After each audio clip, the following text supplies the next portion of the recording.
एक दिन तीर्थ में घूमते घूमते उद्धव जी मिल गए। आहा, उद्धव जी, अरे उद्धव जी, आहा, आइए आइए आइए। कहाँ घूम रहे हो? यही है उद्धव जी। और सुनाओ, सब ठीक है? हाँ ठीक है। और बताओ, तुम्हारे काले कलूटे कन्हैया का क्या हाल है? सब बढ़िया है, आनंद है। कहाँ है आजकल? वो छलिया कहाँ है? मनमोहन कहाँ है? महाभारत का युद्ध हो गया, कौन जीता है? उद्धव जी की आंखों में आंसू आ गए। अरे तुम्हें पता नहीं है क्या, कब का हो गया महाभारत का युद्ध? पांडव जीत गए हैं, कौरव मर गए, और पांडव भी राजपाट देकर के स्वर्ग की तरफ चले गए। और जिन गोविंद के तुम हाल चाल पूछ रहे, वो भी लीला पूरी करके चले गए। क्या भगवान लीला पूरी कर गए? हाँ। अरे राम राम राम, हम मिल नहीं पाए, थोड़ा सा मन गमगीन हुआ, आंखों में आंसू भर के विदुर जी पूछने लगे, भैया उद्धव एक बात बता, भगवान चले तो गए लीला पूरी करके अपने धाम को, पर क्या भगवान को कभी हमारी याद आई? इस विदुर की याद आई? क्या भगवान ने कभी हमें पुकारा? क्या हमारा नाम लिया अपने मुंह से? क्या भगवान ने हमारी कोई बातचीत की? उद्धव जी बोले, भैया हम तुमको ही तो खोजते फिर रहे हैं विदुर। अंतिम समय जाते हुए भगवान तुमको ही याद कर रहे थे। क्या हमको याद? अरे विस्तार से बताओ, जरा अच्छे से बताओ, क्या याद कर रहे थे? क्या कह रहे थे भगवान? हमारी बात क्या कर रहे थे? कुछ कुछ कुछ कुछ बुरा कह रहे थे, कुछ अच्छा कह रहे? जरा बताओ ना। उद्धव जी बोले, विदुर भगवान जाते समय कह रहे थे कि हमने सबका कर्जा चुकाया, पर हमने अपने भक्त विदुर का कर्जा नहीं चुका पाए। हमारा कर्जा? उद्धव, हमारा कौन सा कर्जा? हमने कौन सा ऋण भगवान को दिया है? ऐसा कौन सा ऋण है जो भगवान जाते समय हमारा वो याद कर रहे थे? जरा हमें बताओ ना उद्धव, बताओ ना प्यारे, कहो ना। उद्धव हाथ पकड़ के बोले, विदुर भगवान कह रहे थे हमने सबको सब कुछ दिया, लेकिन विदुर के घर पर विदुरानी के हाथ से जो साग खाई ना, वो साग के पत्ते खाए ना, उसका कुछ मूल्य नहीं चुका पाए। आहा, विदुर की आंखों से आंसू आ गए हैं। भगवान उस साग के पत्तों को याद कर रहे, केले के छिलकों को याद कर रहे थे। अरे धन्य है गोविंद, धन्य है माधव, धन्य है मोहन, वो हमारे केले के छिलके। विदुरानी इतनी पागल, इतनी बाबरी विदुरानी कि उसे तो होश ही नहीं रहा। जब ठाकुर जी घर पे आए तो वो केले का गूदा गूदा एक तरफ रख देवे और छिलके खिलावे। पर धन्यता तो देखो गोविंद की, वो केले के छिलके पाके भी मुस्कुरा रहे थे। और फिर भी भगवान हमारे उस रूखे सूखे भोजन को कर्जा कह गए, ऋण कह गए।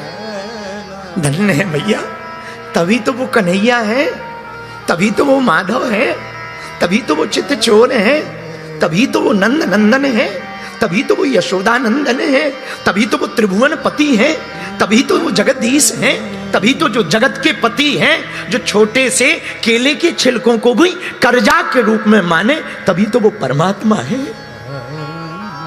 एक बात बोले मेरे प्रिय श्रोताओ, भगवान किसी का कर्जा नहीं रखते ना। कोई भगवान पर थोड़ा सा भी समय आकर के समर्पित कर दे, मेरे गोविंद का एक स्वभाव है, भगवान के चरणों में कोई थोड़ा समय व्यतीत कर ले तो मेरा गोविंद अपना धाम छोड़कर उसके पास समय बिताने चला आता है, उसकी रक्षा करने दौड़ा आता है। और पूरे जीवन काल में कृष्ण कथा को पढ़ना, भगवान कृष्ण की गाथा को पढ़ना, तो तुम पाओगे कि कृष्ण गोविंद कितने अद्भुत हैं। जब भगवान द्वारका पहुंच गए और द्वारका में विवाह हुए, 16,108 रानियां, 8 पटरानियां, 16,000 सोरानियां हो गई। महाराज एक दिन रुक्मणी जी का भाव भया कि हम अपने गोविंद को अपने हाथों से भोग बनावे, प्रसाद। आहा, भोग बनाया, प्रसाद बनाया और प्रसाद बना करके रखा।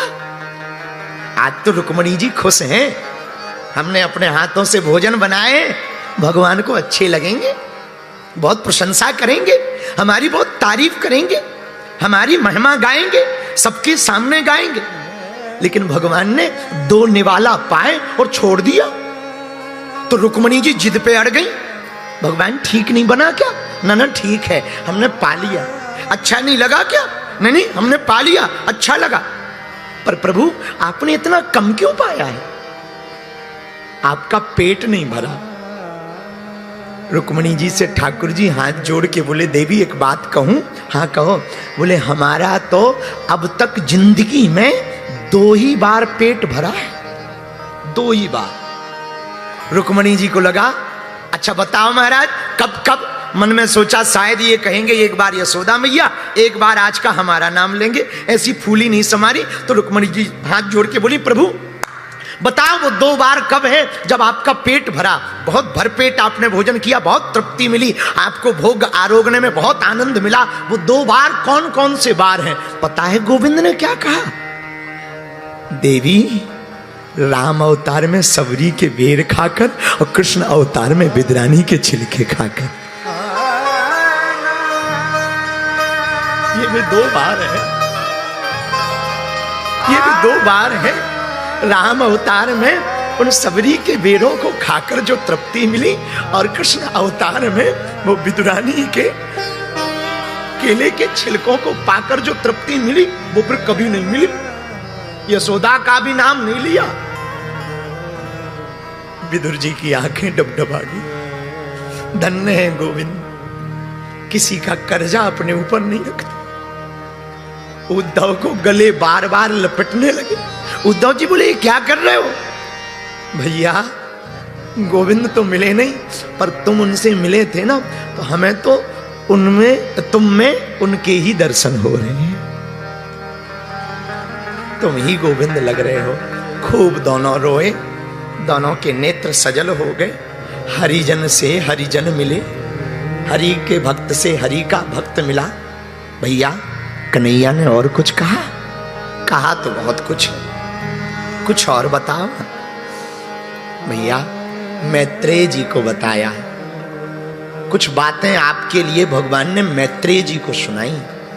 आप उनको एक बात हम प्रार्थना करें आज की चर्चा में। भैया भगवान तुम्हारे पदार्थ के भूखे नहीं है, हमारे ठाकुर जी तो तुम्हारे प्रेम के भूखे हैं।